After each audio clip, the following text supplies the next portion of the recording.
Bonjour, aujourd'hui je vais vous partager m'élever avec mon enfant. M'élever avec mon enfant, cette vidéo va vous éclairer peut-être sur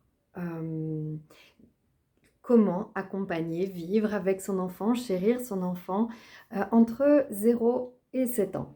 Pourquoi 7 ans? Là je me réfère à la philosophie médicale chinoise et certainement d'autres, à la première perte des dents, qui signifie aussi au niveau de la prise de conscience de l'enfant, du moi de l'enfant, une affirmation de sa propre personnalité.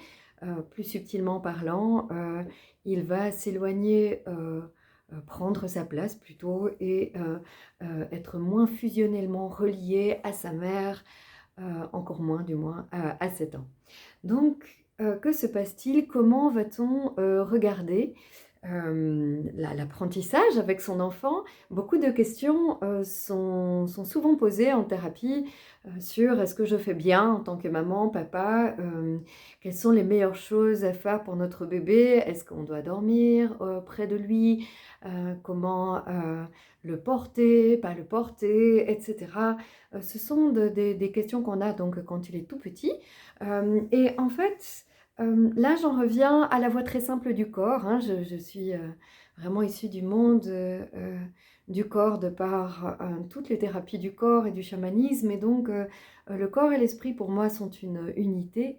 Et un tout petit humain qui ne sait pas s'échapper, pour son inconscient, notre inconscient collectif d'humains, eh bien, on est en danger. Donc, on ne sait pas se défendre. Donc, la proximité de l'adulte va engendrer la sécurité. Et donc, en fait, on parle beaucoup ici, dans ce contexte du système nerveux, vraiment de la sensation de stress et de détente qu'aura un tout petit.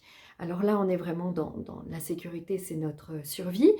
Le regard, bien évidemment, sera un élément essentiel et la communication de par le verbe qui est la vibration de l'amour avant tout.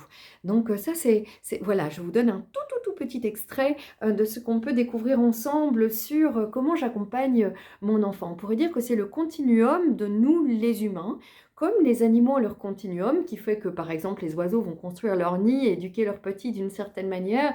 Nous les humains, nous avons aussi une forme de continuum qu'on a besoin d'aller retrouver, cet instinct de prendre soin, de faire que la vie se perpétue. Et au plus l'enfant va gagner en autonomie, il va donc pouvoir à un moment s'asseoir, s'exprimer, puis ramper, marcher, etc. Cela va induire en fait son autonomie. Et le parent en fait est invité à suivre ce mouvement de l'autonomie chez son enfant. Donc ça c'est vraiment, voilà, dans cette toute petite vidéo, je viens vous partager ce qui constitue les fondements de l'accompagnement et de m'élever avec mon enfant. Alors le deuxième point qu'on peut découvrir ensemble, c'est le fait que, en effet, nos propres apprentissages, l'enfant va les vivre non seulement en mimétisme, en miroir, vous pourrez mettre les mots que vous voulez, mais on peut voir dans les familles se répéter des systèmes, hein, qui font d'ailleurs les thérapies de constellation familiale, là où elles peuvent aider. Nous avons besoin de découvrir en quoi est-ce que notre enfant vient assimiler, absorber, capter ce qu'on n'aurait pas compris de nous-mêmes. Et en effet, ça fait partie du jeu de m'élever moi-même avec mon enfant que j'élève. Élever et choisi, c'est différent d'éduquer. Élever, c'est se devenir droit, hein, se poser debout. Et donc, l'homme debout est anciennement utilisé pour dire je reste droit, je reste humain. Et donc, voilà, un petit partage de tout ce qu'on peut découvrir ensemble au travers de s'élever avec notre enfant. Merci.